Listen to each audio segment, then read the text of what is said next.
ونعوذ بالله من شرور أنفسنا ومن سيئات أعمالنا من يهده الله فلا مضل له ومن يضلله فلا هادي له ونشهد أن لا إله إلا الله وحده لا شريك له ونشهد أن سيدنا محمد وعلى آله وأصحابه ومن تبعهم بإحسان إلى يوم الدين أما بعد فيا عباد الله إني أوصيكم ونفسي أولا بتقوى الله فقد قال الله تعالى بعد أعوذ بالله من الشيطان الرجيم بسم الله الرحمن الرحيم يا أيها الذين آمنوا اتقوا الله حق تقاته ولا تموتن إلا وأنتم مسلمون وقال الله تعالى أيضا إن الصلاة تنهى عن الفحشاء والمنكر وقال الله تعالى أيضا والعصر إن الإنسان لفي خسر إلا الذين آمنوا وعملوا الصالحات وتواصوا بالحق وتواصوا بالصبر صدق الله مولانا العليم وقال رسول الله صلى الله عليه وسلم الدنيا سجن المؤمن وجنة الكافر صدق رسول الله صلى الله عليه وسلم. எல்லா புகழும் புகழ்ச்சியும் இந்த உலகத்தை படைத்து பரிபாலிக்கக்கூடிய அந்த வல்ல ரஹ்மானை குறித்தாகட்டும். அல்ஹம்துலில்லாஹ். சத்திய மார்க்கத்தை நிலைநாட்டுவதற்காக வேண்டி சத்திய தூதர் சன்மார்க்க போதகர் சர்தாரே ஆலமன் பெருமானார் முஸ்தபா ஸல்லல்லாஹு அலைஹி வஸல்லம் அவர்கள் மீதும் அவர்களுடைய வாழ்க்கை வழிமுறைகளை யார் யாரெல்லாம் பின்பற்றினார்களோ இனிமேல் பின்பற்ற போகிறார்களோ அனைத்து நல்லடியார்கள் மீதும் என்றென்றும் சாந்தியும் சமாதானமும் உண்டாவதாக. உனது ஜுமாவுக்கு வந்திருக்கக்கூடிய அன்பார்ந்த அல்லாஹ்வின் நல்லடியார்களே, எல்லா சந்தர்ப்பங்களிலும் அந்த அல்லாஹ் ஒருவனை பயந்து கொள்ளும்படி ஆரம்பமாக பலகீனமான அடியானாக எனக்கும் அவ்வாறு உங்களுக்கும் நான் தக்வாவை கொண்டு வசியா செய்து கொள்கின்றேன். கண்ணியமிக்க மேலான பெரியார்களே, சகோதரர்களே, நேயர்களே, ரப்புல் இஸ்ஸத் அல்லாஹ் ஜல்ல சுப்ஹானஹு வ தஆலா இந்த உலகத்துல ஒரு கண்ணியமான ஒரு சிறந்த படைப்பாக அல்லாஹ் தஆலா மனித சமுதாயத்தை அல்லாஹ் தஆலா படைச்சி அந்த மனிதனுக்கு அல்லாஹ் தஆலா உலகத்துல ஏராளமான அருட்கொடைகளை நியாமத்துக்கள் அல்லாஹ் தஆலா வாரி வழங்கிக்கிறான்.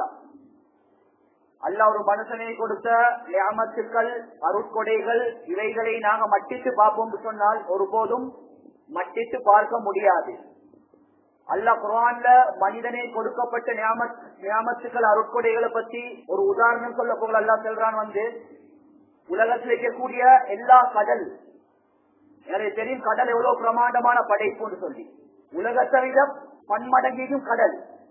அந்த கடல் 7 கடலாக மாற்றப்பட்டு அந்த அனைத்து கடலில் இருக்கக்கூடிய தண்ணியையும் அல்லாஹ் தஆலா மையாக மாற்றி, அதே போல உலகத்தில் இருக்கக்கூடிய எல்லா மரம் செடி கொடிகள் அனைத்தையும் பேனா பூரா ஆக்கி அல்லாஹ் எங்களுக்கு தந்த நியாமத்துக்கள் எழுதி முடிச்சாலும் ஒருபோதும் எழுதி முடிக்க முடியாதுன்னு சொல்லி அல்லாஹ் தஆலா சொல்றான். அந்த அளவுக்கு அல்லாஹ் எங்களுக்கு நியாமத்துக்கள் அருட்கொடைகள் அல்லாஹ் வழங்குகிறான். கண்ணியமான சகோதரர்களே, பெரியார்களே, அல்லாஹ் எங்களுக்கு உலகத்துல இந்த நியாமத்துக்கள் இந்த அருட்கொடைகளை தந்தாலும் வெறுமனே உலகத்துல அதை அனுபவிச்சுட்டு கொஞ்ச கால உலகத்துல வாழ்ந்துட்டு மௌத்தா போறதுக்காக வேண்டி அல்லாஹ் இதை தரல. அல்லாஹ் மனுஷனுக்கு உண்டான எல்லா தேவைகளும் இந்த பூமிக்கு மேல அல்லாஹ் கொடுத்ததை எடுக்கிறது சொன்னா அவன் உண்மையான வாழ்க்கை ஆரம்பிக்குது மௌத்துக்கு பின்னால் வைக்கக்கூடிய வாழ்க்கை தான். உலகத்துல கண்ணியமான சகோதரர்களே, பெரியார்களே, உலகத்துல அல்லாஹ் என்னென்ன இன்பங்கள் எல்லாம் வச்சிருக்கிறானோ எந்த இன்பத்தை எடுத்தாலும் எல்லாமே ஒரு சொற்பம் தான். அது கொஞ்ச நேரம் தான். அது திருமணமாக இருக்கலாம் அல்லது சாப்பாடாக இருக்கலாம். மனிதன் அனுபவிக்கக்கூடிய எல்லாமே அது சொற்பம் தான். இன்பம் சொல்லக்கூடிய உண்மையான இன்பத்தை, நிரந்தரமான இன்பத்தை அல்லாஹ் வச்சுக்கிறான் சொர்க்கத்தில். அல்லாஹ் கண்ணியமான சகோதரர்களே, பெரியார்களே, சொர்க்கவாசிகளுக்கு அல்லாஹ் தஆலா ஏராளமான நியாமத்துக்கள் அருட்கொடைகள் அல்லாஹ் கொடுத்திருக்கிறான். அதை சுருக்கமான முறையில் ரசூலுல்லாஹி ஸல்லல்லாஹு அலைஹி வஸல்லம் அவங்க சொன்னாங்க, ஒரு மனிதன் கண்ணால பார்க்க முடியாத, காதுகளாலும் கேட்க முடியாத, உள்ளத்தால கூட சிந்திக்க முடியாத சொர்க்கத்தை அல்லாஹ் தஆலா தயார் செஞ்சு வச்சிருக்கிறான்.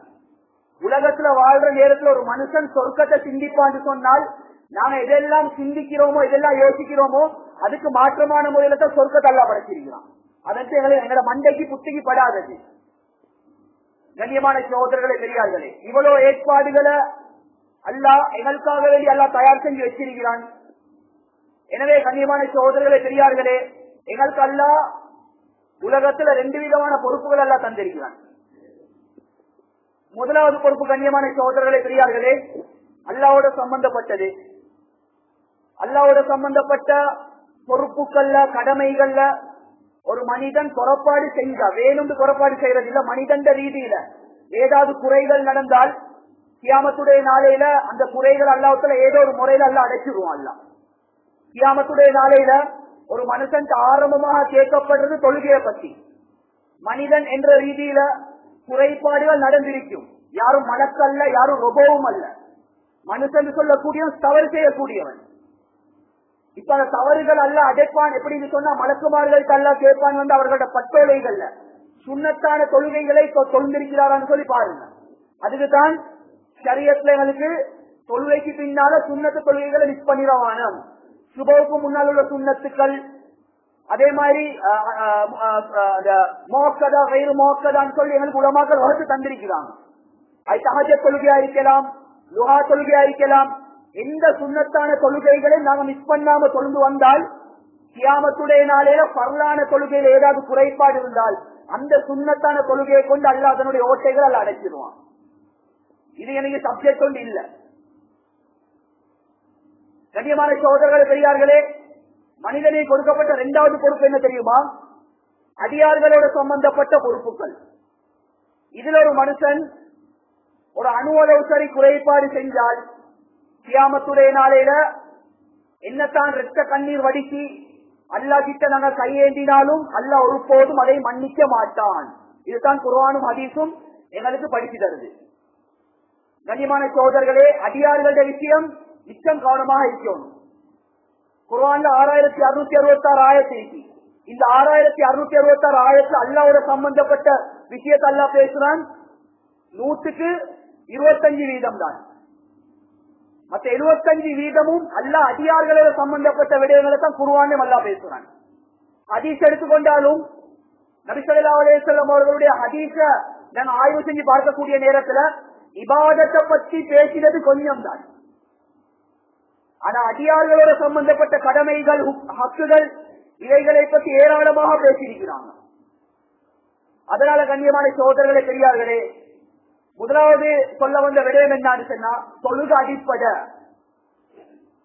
இஸ்லாத்துல எல்லா விஷயத்தையும் பிட் போடலும், தொழுகை யாருக்கும் பிட் போடுறதுக்கு எந்த ரைட்ஸும் இல்ல. பரலான தொழுகை, கண்ணியமான சகோதரர்கள், நோயாளியாக இருக்கிறாரு, பேசி மூச்சு இல்லாம ஐசில இருக்கிறாரு, இவருக்கு கூட குறைஞ்சது கண்ணால சரி சைக்கிளை செய்ய அந்த இடத்துல தொழுகிறது வாசி பரலு. தொழுகையை விடுறதுக்கு யாருக்கும் அனுமதி இல்லை. ஒன்றிற்கு கண்ணியமானவர்களே அறவே தொழாம இருக்கிறது. இவருக்கு இஸ்லாத்துல வேற தண்டனைகள் குறிப்பிடப்பட்டிருக்கு. இன்னொன்றிற்கு கண்ணியமானவர்களே, சிலர்களோட பழக்கமே இமாம் ஜமாத்துக்கு வாரல்ல, பள்ளிக்கு வாரல்ல. அவரு வீட்டு புறா மாதிரி வீட்டுள்ளுக்கே தான் தொழுவுற. கேட்டா சொல்ற கால் வருத்தன்ற, நடக்கலான்ற. ஆனா மத்த விஷயத்துக்கெல்லாம் நடந்து போறாங்க. பஜார்ல பார்த்தேன்னு சொன்னா வெயில்ல அவர் கணக்குல நின்று கொண்டு லாபாய் இருக்கும். ஆனா பள்ளி உள்ளுக்கு வந்தாதான் கண்ணியமான பள்ளி உள்ளுக்கு வாரதான் சில பேருக்கு சரியான மட்டும் கஷ்டமாயிருக்கு. சிரமத்தோட கஷ்டத்தோட வந்தா கண்ணியமானவர்களே, அந்த தொழுகையின் மூலம் அல்ல எங்களோட வாழ்க்கையில் இருக்கக்கூடிய சிரமங்களை கஷ்டங்கள் அல்ல இல்லாமல் ஆக்குவான். ஸல்லல்லாஹு அலைஹி வஸல்லம் அவங்க சொன்னாங்க, யாரு ஊட்ட தொக்கா பிடிச்சு கொண்டு வீட்டிலேயே தொழுந்து கொண்டு வருவாங்களோ, நபி அவங்க எச்சரித்தாங்க வந்து என் உள்ள மாசப்படுது, சில வாலிபர்கள் ஏறி அந்த வீட்டுக்கு கொல்லிகளை போட்டு அந்த ஊட்ட நெருப்பால் எரிக்கிறதுக்கு என் உள்ளம் நாடுதுன்னு சொல்லி சொன்னாங்க. இது என்னது? தொழாதத்துக்கு அல்ல, பள்ளிக்கு வராம வீட்டுல தொழுதாக்கள் நிலைமை. அதனால கண்ணியமானவர்களே, அல்லாஹ்வுடைய மஸ்ஜித நாங்க தொழுகையின் மூலம், இபாதத்தின் மூலம் நாங்க செழிப்பாக்கினால் அல்லாஹ் எங்களோட வாழ்க்கையை செழிப்பாக்குவான், எங்க ஊட்ட செழிப்பாக்குவான், எங்க குடும்ப வாழ்க்கையை எல்லாம் செழிப்பாக்குவான். அல்லாத மஸ்ஜித நாங்க பாலா போன அதாவது பாலடங்கி மாதிரி வச்சோன்னு சொன்னால் அல்லாஹ் பாதுகாக்கணும். எங்க ஊடும் செழிப்பாவாது, எங்க குடும்ப வாழ்க்கையும் செழிப்பாவாது, வாழ்க்கையை நட்சத்திர முடியும். அதனால தொழுகை ஆக முக்கியம். வீட்டுல இருக்கக்கூடிய பெண்கள் அவங்களுக்கு தொழுகை கடமை. பெண்களுக்கு சில காலத்துல தொழையலாம். சில பெண்கள் நினைச்சு கொண்டிருப்பாங்க எங்களுக்கு தொழுவ கடமை இல்லாத நாள்ல எங்களுக்கு சொகோ கெலும்பாம புழுந்து நல்ல 10 மணி மட்டும் தூங்கேன்னு சொல்லி சில பெண்கள்ட நினைப்பு. அதை நான் விளங்கப்படுத்தின அரை மணித்தியாலும் பிடிக்கும்.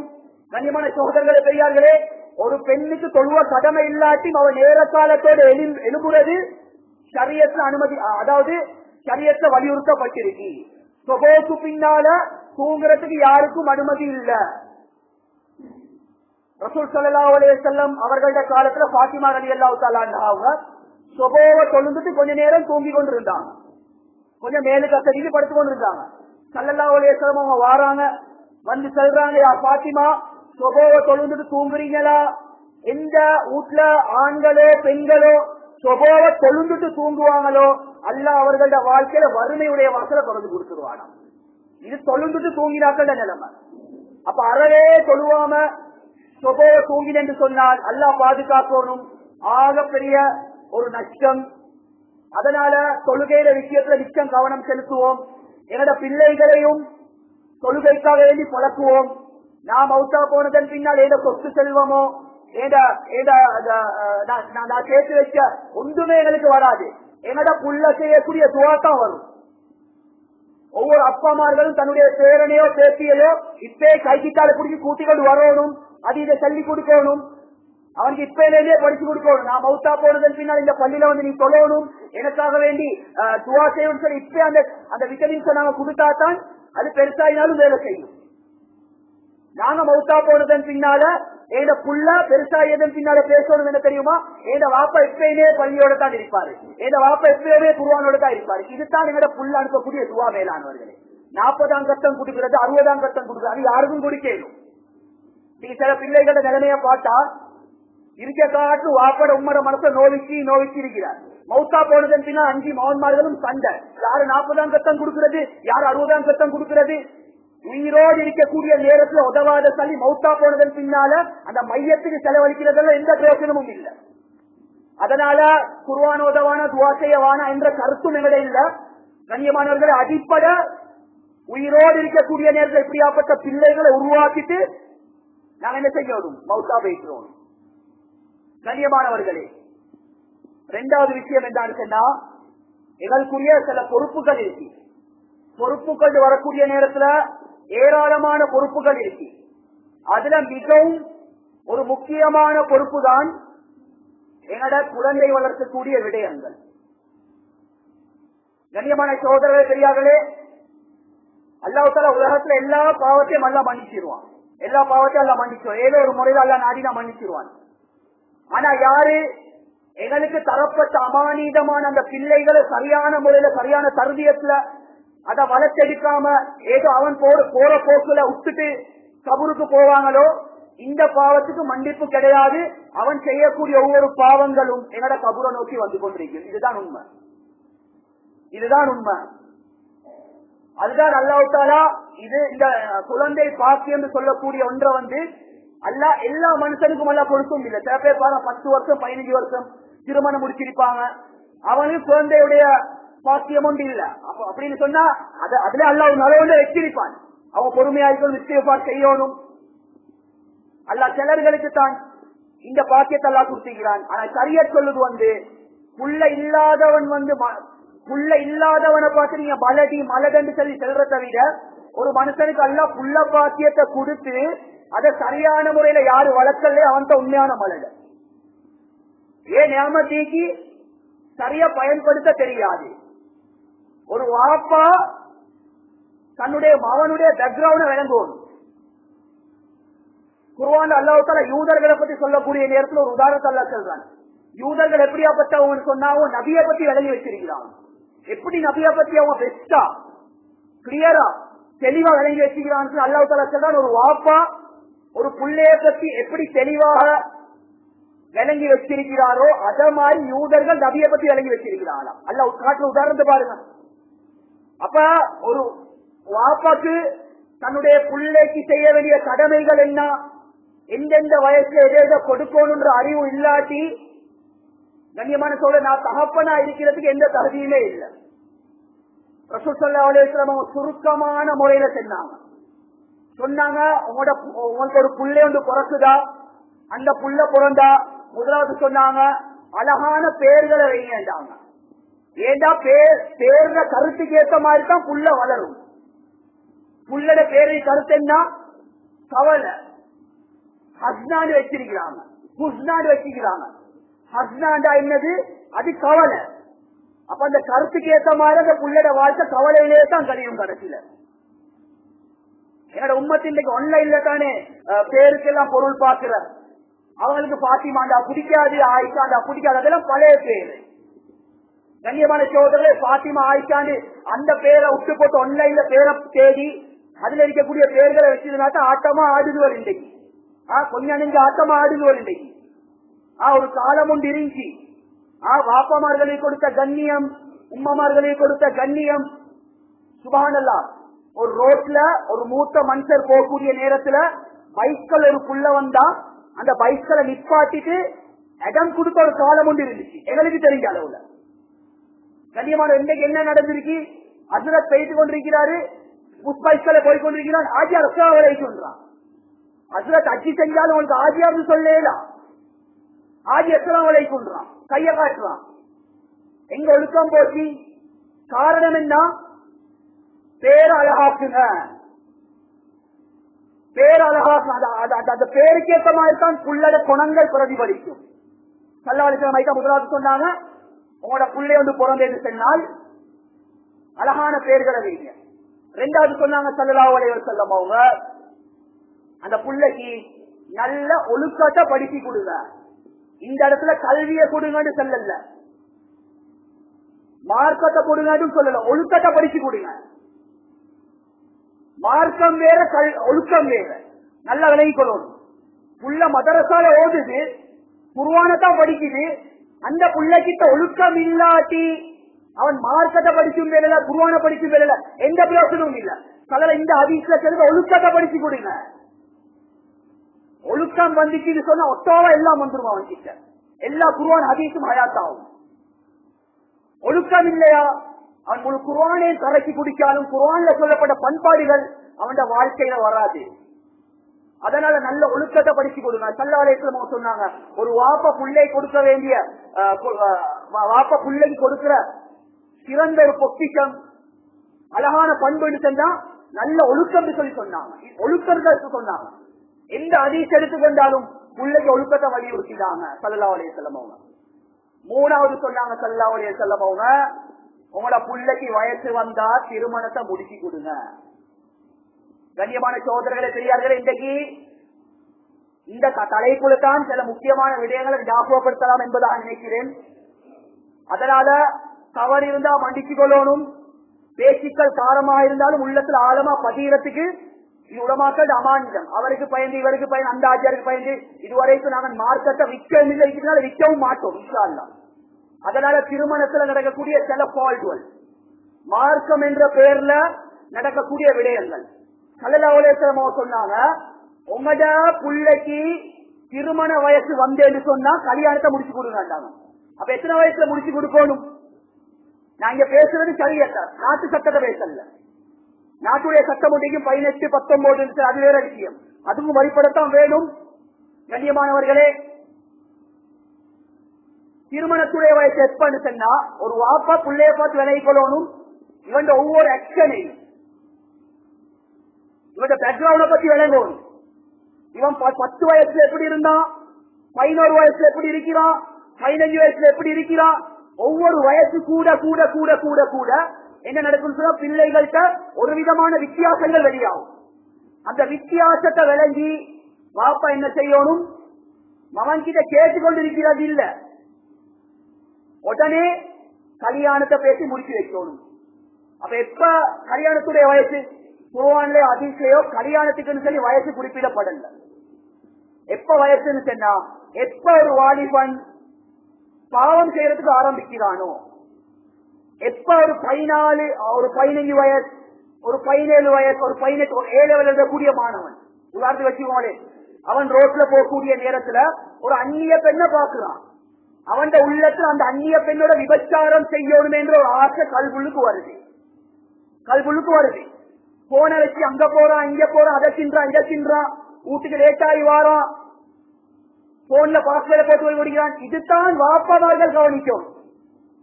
இப்படி இருந்தேன்னு சொன்னா விலகிக்கோங்க, பிள்ளைக்கு திருமணம் முடிக்கக்கூடிய வயசு வந்துருச்சு, நாங்க இன்னும் கல்யாணம் முடிச்சு கொடுக்காம இன்னும் குறைஞ்சது பேசி சரி நாட்டுடைய 18 வயசுக்கு புறத்தானே ஒரு 17 வயசு தடமாறான், சும்மா தடமாறான்.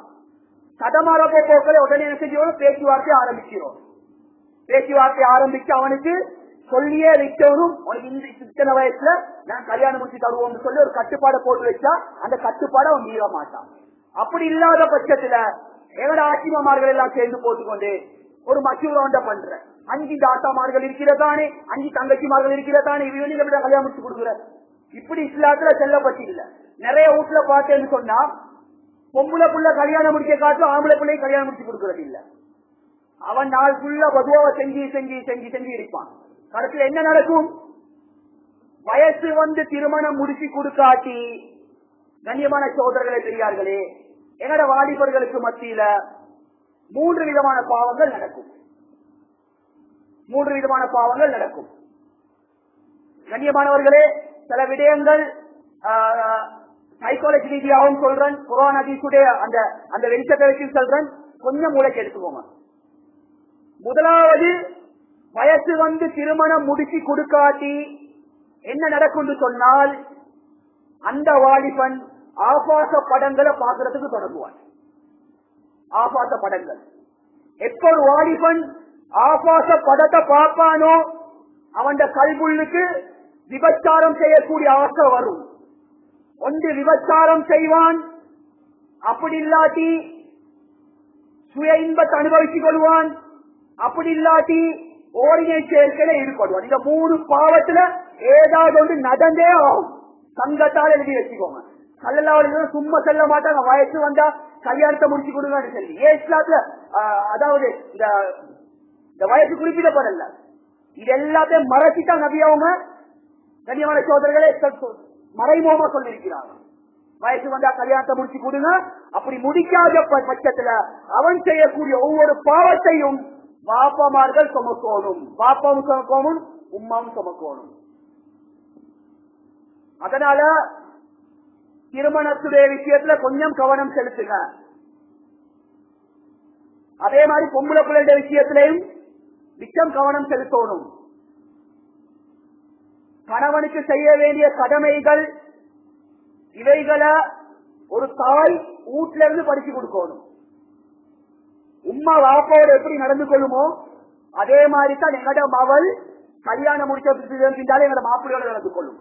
உம்மாட குணம் சரியில்லை, உம்மா மகரம் பேன்றா இல்ல, உம்மா கிட்ட ஒழுக்கம் இல்ல, உம்மா ஒன்று கொண்டு வாப்பாவோட வாய் அடிக்கிறா, கல் பகிர்ந்து மூஞ்சில பாரு எரிஞ்சு உழுவுறான்னு சொன்னால் மவளும் அதே தான் பின்பற்றுவான். அவட மாப்பிள்ளையோட அப்படிதான் நடந்து கொள்வான். அதனால உம்மமார்களோட குணம் சரியா இருக்கணும். ஒரு குடும்ப வாழ்க்கைன்னா இப்படித்தான்.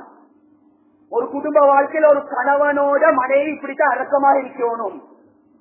ஒரு குடும்ப வாழ்க்கையில மனைவி கணவனுக்கு செய்ய வேண்டிய கடமைகள் இதை வாழ்ந்து வாழ்ந்து வாழ்ந்து படிச்சு கொடுக்கணும். முதலாவது மதரசா தாயுடைய மடி.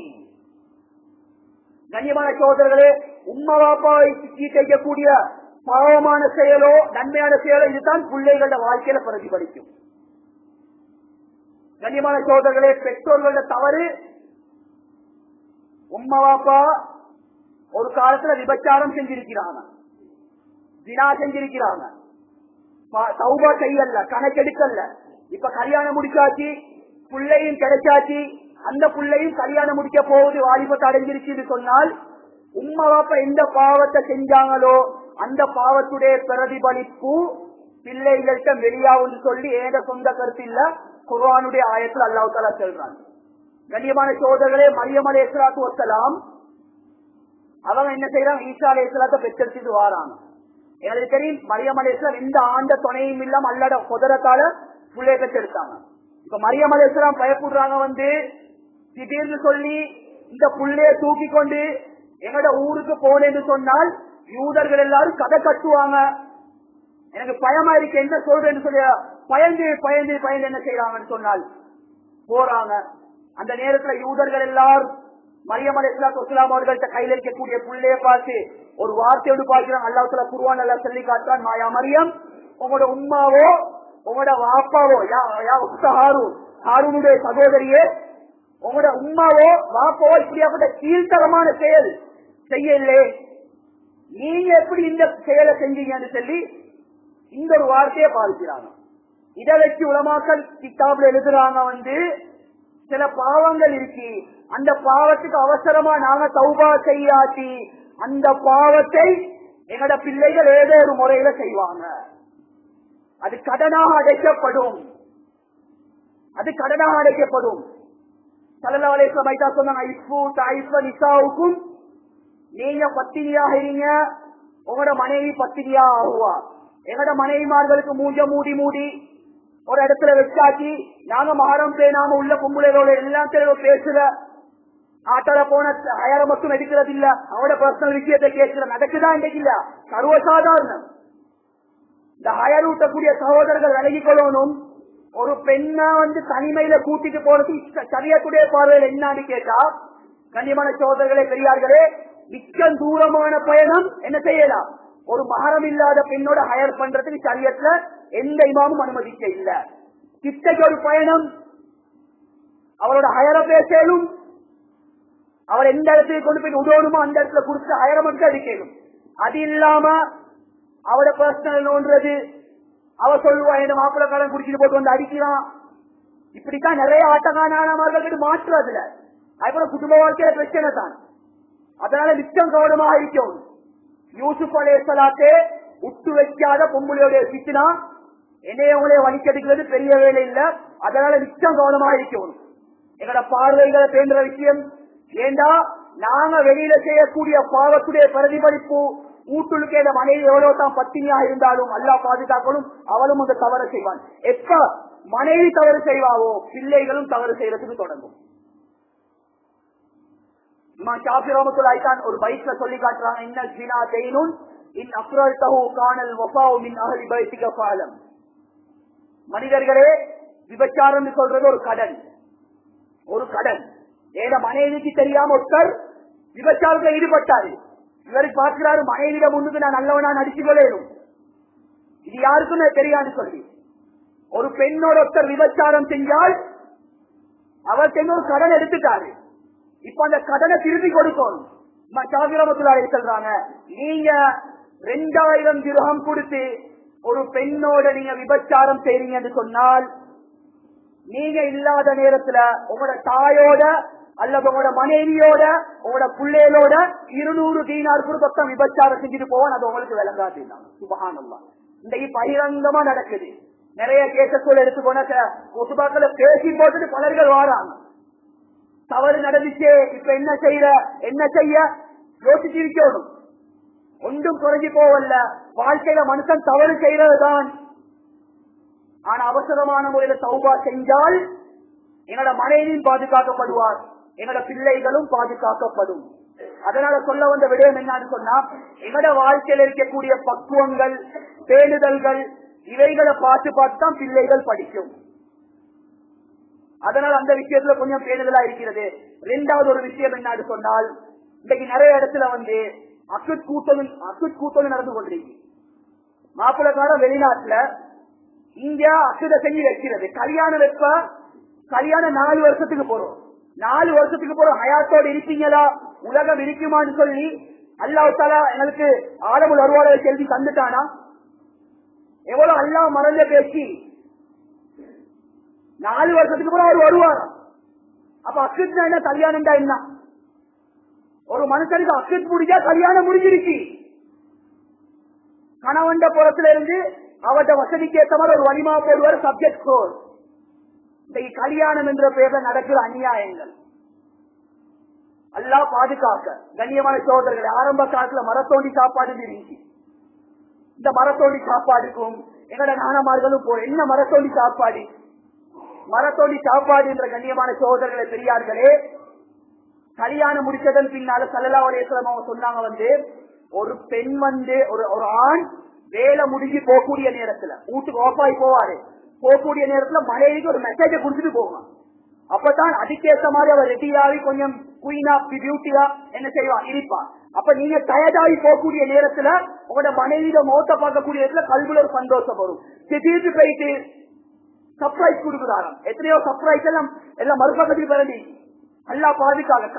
திடீர்னு வெளிநாடு வாழ்க்கை 4 வருஷம் சர்ப்ரைஸ் கொடுக்கறன்ற பேர்ல வீட்டுக்கு வந்து இறங்கினா ஊட தொடரலாம், இன்னொருத்த வந்து ஊட தொடர்ந்துதான். அதெல்லாம் விரிவா சொல்ல வேண்டிய அவசியம் இல்லை. சர்ப்ரைஸ் நல்ல கிடைச்சிட்டா சர்ப்ரைஸ். கண்ணியமான சோதர பெரியார்களே, அதே போலதான் கல்யாணம் முடிக்க போக்கள மனைவி பெண்கள் என்ன செய்வது, ரெடி ஆகுறது, தன்னுடைய உடம்ப சுத்தமாக்குறது. அதுக்கு இருக்கிற ஒரு சாப்பாடு உருவாக்கப்பட்டால் மரத்தோண்டி சாப்பாடு. எல்லாரும் சொல்லி மரத்தோண்டி போடுறது, அது இல்ல சாப்பாடு, அதே பேரு திண்டு கொண்டிருக்கிறாங்க. எவ்வளவு பெரிய அநியாயம்! அதை ஒன்றை உருவாக்குறதுன்னா ஒன்றை செய்யறதுன்னா இது அடிப்படை என்ன, ஏன் உருவாக்கப்படுது ஒன்று தெரியா, சும்மா செய்யற. இன்னொரு சாப்பாடு வந்து பிரைடல் சாப்பாடு. நான் நினைச்ச வந்து பிரைடல் சொன்னா மேக்கப்பால குளிப்பாட்டுறது, அப்படி இல்லையா? அதுல வரை விளக்கம் என்ன சொன்னா, பிரைடல் சாப்பாடு அவளை மேக்கப் பண்ணி பசங்க வச்சு எல்லாத்தையும் இன்வைட் பண்ற, எல்லாரும் வருவாங்க. அவ சொல்லாத முறையில சொல்ற என்ன தெரியுமா, எனக்கு கல்யாணம் நடக்க போகுது, கல்யாணம் நடக்க போக்குள்ள யாரும் வெறும் கையோட வந்து தின்றாம எவ்வளவு பேர் எம்பளை வச்சுட்டு போகணும், ரெஸ்பெக்டா பிச்சை கேட்கிற சாப்பாடு தான் பிரைடல் சாப்பாடு. விளங்குதா பொம்பளை இருக்கு, சும்மா போடுற எவ்வளவு செலவுகள். இப்படி ஒவ்வொருத்தருக்கும் வரைவிலக்கணை சரி கொண்டு போவேன். அதனால ஆண்களாகிய நான் கொஞ்சம் யோசிக்கணும், மாப்பிள்ளமார்கள் சம்பாதிக்கணும் வேற மேக்கப்புக்கு. அந்த மேக்கப் இந்த மேக்கப் கபருக்கு மண்ணுக்கு சொந்தமாக போகுது. சஹஜத்தை தொலைவைங்க, பஜிருக்கு நேர காலத்தோட மூஞ்சி வெளிச்சமாக இருக்கும். மேக்கப் பண்ணி எங்களை காட்டிருந்தாலும் பரவாயில்ல, உள்ளவனை மாப்பிள்ளைட முன்னுக்கு பார்த்தா வெள்ள போடு வாசம், ஆட்டக்காரன முன்னுக்கு பார்த்தா என்னது அத்தர் வாசம். எவ்வளவு பெரிய அநியாயம்! திருமணம் என்ற பேரில் நடக்கிற அநியாயங்கள். இந்த எல்லா கல்யாணத்துக்கும் எல்லா வலிமாவை தவிர மற்ற எல்லா சாப்பாடுக்கும் நல்ல ஞாபகத்தை வச்சுக் கொள்ளணும், அல்லாட ரசூல சாபம் இருக்கு, அல்லாட ரசூல சாபங்கள் இருக்கு. அதனால கல்யாணம் சொல்றது வந்து அசுத்தான். சாப்பாடு சொன்னா வலிமா சாப்பாடு மட்டும்தான். ஸல்லல்லாஹு அலைஹி வஸல்லம் உடைய வாழ்க்கையில இவைகள் மட்டும்தான் இருந்துச்சு. அதனால கல்யாணத்தை யாரும் பிக் போட வானம். பிக் போடுறதுனால நிறைய பிரச்சனைகள். அக்குத செஞ்சு வச்சா சில பேர் ஹலால் நினைக்கிறாங்க. சரி, ஹலாலான மனைவியோட ஒரு வீடியோ கால் பேசிக் கொண்டிருப்பாரு. 4 வருஷத்துக்கு பின்னால கல்யாணம் முடிக்கக்கூடிய நேரத்தில் அவட மோம் வாக்குகள் மாறி இருக்கும். கல்யாணம் பேசக்கூடிய நேரத்தில் ஒரு வாக்குல இருந்திருப்பா, 4 வருஷத்துக்கு பின்னால் அவட வாக்கு மாறி இருக்கு. வார சாப்பாடு அப்படியே திண்டு சாப்பாடை திண்டு படத்தை பார்த்து மூஞ்சி வைக்கிற வெளிச்சம் எல்லாம் போயிட்டு அதுக்கு பின்னால கல்யாணம் வானம் காலிக்கோட்டுக்கு போன கேஸ்கள் எங்களோட நாட்டுல நடக்காம இல்லை. அதனால அக்குதெல்லாம் மறந்துருங்க. அக்குது என்ற பேர் நடக்கூடிய விபச்சாரத்துக்கு நாங்கத்தான் பொறுப்பு. அதனால கல்யாணத்தை நாங்க அவசரப்படுத்துவோம், முறைப்படி கல்யாண வைபவங்களை செய்வோம். அதே மாதிரி வயசு வந்தா எங்களோட பொம்பளை பிள்ளைல திருமணம் முடிச்சு கொடுக்கிறது தான் இந்த காலத்துல நாங்க செய்யக்கூடிய ஆகப்பெரிய ஒரு பொறுப்பு. கண்ணியமான சகோதரர்கள் பெரியார்களே, அந்த அடிப்படையில கண்ணியமான சகோதரர்களே, அடுத்த விஷயம் என்னன்னு சொன்னால், திருமணம் முடிச்சு கொடுக்கக்கூடிய வாப்பமார்களுக்கு ஒரு வசியத்தோட செய்யறது என்ன தெரியுமா? அந்த கவுன்சிலிங் உடைய அந்த லைன் வைக்கிற நான் சொல்றேன் வந்து, உங்களோட மகன் வந்து ட்ரக்ஸுக்கு அடிமையாக இருக்கிறான் என்று தெரிஞ்சா தயவு செய்து எந்த பொம்பளை பிள்ளைக்கும் நீங்க கல்யாணம் முடிச்சு கொடுக்கவானா. அவன் ட்ரக்ஸ விட்டு வெளியே வாழறதுக்கு உண்டான வழிகளை பாருங்க. இதை ஒழிச்சு மறைச்சி எத்தனையோ பொம்பளை பிள்ளையோட வாழ்க்கை நாசமா போகுது. கண்ணியமானவர்களே, அவுட்டேஷன்ல ஒரு பெண்மணி தன்னுடைய உம்மா வாப்பாவை சொபோ தொழுவைக்கு தாஜ தொழுவைக்கு எதிர்பார்க்கக்கூடிய ஒரு பொமலுக்குள்ள எவ்வளவு பக்குவமா வளர்த்திருப்பாங்க. நம்பி ஒத்தனை கல்யாணம் முடிச்சு கொடுத்தாங்க. கூட்டாளிமார்களோட போய் சேர்ந்தான், ஐச பழகினான். போதாதுக்கு அந்த பொம்பளை பிள்ளைக்கு ஐச பழகி இன்னைக்கு வாழ்க்கை சீரழகி கொண்டிருக்கு. எவ்வளவு பெரிய அநியாயம் மேலானவர்கள், எவ்வளவு பெரிய பதுவா! இன்னைக்கு ஐஸ் விற்கிறது யாருன்னு பார்த்தா எங்கட வந்து விற்கிறான். நான் தான் சொல்றேன் கண்ணியமான சோதர பெரியார்களே, ஐஸ் எவன் விற்கிறானோ, தூள் எவன் விற்கிறானோ, எவன் கஞ்சா விற்கிறானோ, அவசரமா சௌபா செய்யாட்டி உலகத்தில் எத்தனை தாய்மார்கள் தன்னுடைய பிள்ளைகளை மகள்மார்களை வச்சு கஷ்டப்பட்டு கொண்டு வருத்தப்பட்டு கொண்டு கண்ணீர் வடிக்கிறாங்களோ, எல்லா கண்ணீரும் சக்கராத்தான் அனுபவிப்பான். எவ்வளவு சொல்லியாச்சு மேலானவர்கள், எவ்வளவு பெரிய கேவலம்! எல்லாத்துல போட்ட எங்கடவன் தான், எல்லா முஸ்லிம் ஏரியாக்களை போட்ட எங்கடவன் ஐசா விற்கிறான், ட்ரக்ஸ பலவுறான். கண்ணியமான சகோதர பெரியார்களே, இன்னொரு மஸ்ஜிதில இருந்து ஒரு கடிதம் கொண்டு வந்திருக்கு. அந்த கடிதத்தில் ஒரு 60 வயசு தாய் எழுதிருக்கிற என்ன தெரியுமா? மஸ்ஜிதுடைய நிர்வாகிகளே, என்னைய எங்க மகனை விட்டு பாதுகாத்துருங்க. ஏன் தெரியுமா? ஒரு விபச்சாரிக்கிட்ட என்னத்தை எதிர்பார்ப்பானோ அதே எதிர்பார்ப்ப எந்த மகன் எனக்கிட்ட எதிர்பார்க்க எந்த மகன் அதிகமா ட்ரக்ஸ் பாதிக்கிறான். இப்படி நிறைய விஷயங்கள் இருக்கிற. அதனால ட்ரக்ஸுக்கு யாரை அடித்தோ தயவு செய்து யாரும் திருமணத்தை முடிச்சு கொடுத்து அந்த பொம்பளை பிள்ளை வாழ்க்கையை நாசமாக்கி அந்த பொதுவாக சம்பாதிச்சு கொள்ளவான கண்ணியமான சோதரர்களே. அதனால சொல்ல வந்த பயனுடைய சுருக்கம் என்னன்னு சொன்னா, அல்லாஹ் 2 பொறுப்பு அல்லாஹ் தந்திருக்கிறான். அல்லாஹ்வோட சம்பந்தப்பட்ட பொறுப்பு, அடியார்களோட சம்பந்தப்பட்ட பொறுப்புல ஆக முக்கியம்தான் குழந்தை வளர்ப்புடைய விஷயம். குழந்தை வளர்ப்புடைய ஒரு முக்கியமான ஒரு தலைப்பு தான் வயசு வந்த அவசரமா திருமணம் முடிச்சு கொடுங்க. இது உங்களுக்கும் சேஃப்டி, உங்களோட மௌத்துக்கு அளிக்கக்கூடிய கபருடைய வாழ்க்கையும் சேஃப்டி. அந்த அடிப்படையில் ரப்பல் அல்லாஹ் ஜல்ல சுப்ஹானஹு வ தஆலா எந்த விஷயத்தை அல்லாஹ் பேச வச்சானோ கேட்க வச்சானோ அதுபடி அமல் செய்யக்கூடிய பாக்கியத்தை அல்லாஹ் நம்ம நேருக்கு நசீபாக்குவானா. யா அல்லாஹ் நம்முடைய பாவங்கள் அனைத்தையும் மன்னிச்சு யா அல்லாஹ், எங்கட அனைத்து குற்றம் குறைகளை மன்னிச்சிரியா அல்லா, அறிந்தும் அறியாமல் தெரிந்தும் தெரியாமல் செய்த புறா பாவங்களை மன்னிச்சிரியா அல்லா, எங்கட பெற்றோர்களுடைய பாவங்களை மன்னிச்சிரியா அல்லா, எங்கட பிள்ளைகளை சாலிஹான பிள்ளைகளை ஆக்கிரியா அல்லா, எங்கட சந்ததிகளை அல்ல தீனுக்காண்டி கபூல் அல்லா, மோசமான பாவனைகள் கெட்ட பழக்க வழக்கங்கள் எங்கட பிள்ளைகளை பாதுகாக்கிறியா அல்லா, எங்கட மௌத்துக்கு பின்னால் எங்கட பிள்ளைகளை துவாவை எங்கட கபூருக்கு அனுப்பியா அல்லா, பதுவாவை அனுப்பிடாதையா அல்லா, எங்கட பிள்ளைகளை யார்ட்டையும் கையேந்த வச்சிடாதையா அல்லா, கௌரவமா கண்ணியமாக வாழ வச்சிரியா அல்லா, முழு உலகத்துக்கும் மேலான தீனுல் இஸ்லாத்தை சுமக்கக்கூடிய தாய்களையால ஒவ்வொரு வீடுகள் என்று உருவாக்கிடுவாயா அல்லா, எங்கட துஆக்களை அல்ல நீ கபூல் செஞ்சுக்கோயா அல்லா, துஆக்களை ஏற்றுக்கொள்வாயா அல்லா, இந்த ஹஜ்ஜுடைய காலத்திலே அல்லா எங்கட சீதேவிகளான பெற்றோர்களுடைய பாவத்தை நீ மன்னிச்சிரியா அல்லா, யா அல்லா கௌபத்துல்லாஹ் ஒரு சிறப்பானதான் யா அல்லா, பெற்றோர்களை அல்ல கண்ணியப்படுத்துறது யா அல்லா, நாங்க பெற்றோர்களோட மனத்தை நோக்கி போட்டு எவ்வளவு தான் ஹஜ்ஜுக்கு மேல் ஹஜ்ஜு செஞ்சாலும் யா அல்லா அந்த ஹஜ்ஜை நீ ஒருபோதும் ஏற்றுக்கொள்ள மாட்டா யா அல்லா, யா அல்லா ஒரு தாயிட மோத்த பார்த்து சிரிக்கிறது யா அல்லா, ஒப்புக்கொள்ளப்பட்ட ஹஜ் உம்ராவுடைய நன்மை கிடைக்கும் யா அல்லா,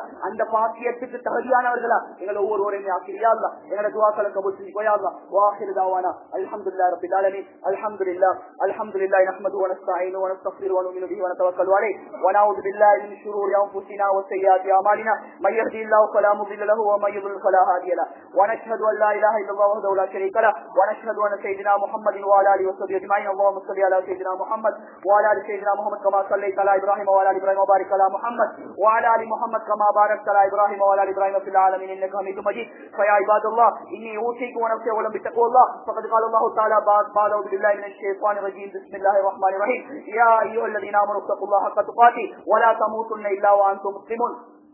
صدق الله مولانا العليم. وقال رسول الله صلى الله عليه وسلم الدنيا سجن المؤمن وجنة الكافر. فيا عباد الله إني أوصيكم ونفسي أولا بتقوى الله. بارك الله لنا بالقرآن العظيم ونفعنا وإياكم بالآيات والذكر الحكيم. أقول قولي هذا أستغفر الله لي ولسائر المسلمين والمؤمنين فاستغفروه إنه هو الغفور الرحيم.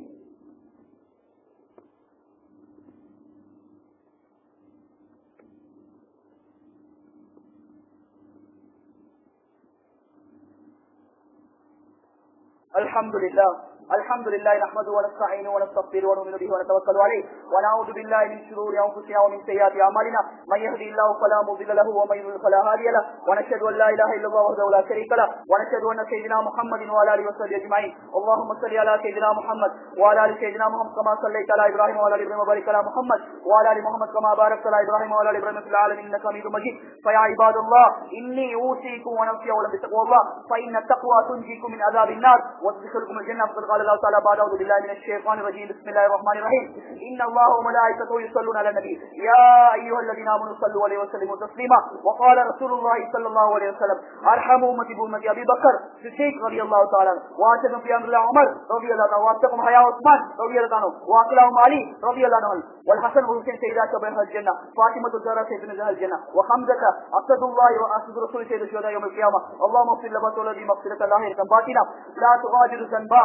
الله أصحابي لا تتخذ غيرهم من بعدي فمن أحبهم فبحب حبهم ومن أبغلهم فببغل أبغل وخير القرون قرني ثم الذين يلونهم ثم الذين يلونهم ثم الذين يلونهم. اللهم اغفر للمؤمنين والمؤمنات والمسلمين والمسلمات الأحياء منهم والأموات إنك قريب مجيب الدعوات. اللهم أعز الإسلام والمسلمين وأذل الشرك والكفرة واليهود والنصارى والمشركين فانصرنا على القوم الكافرين.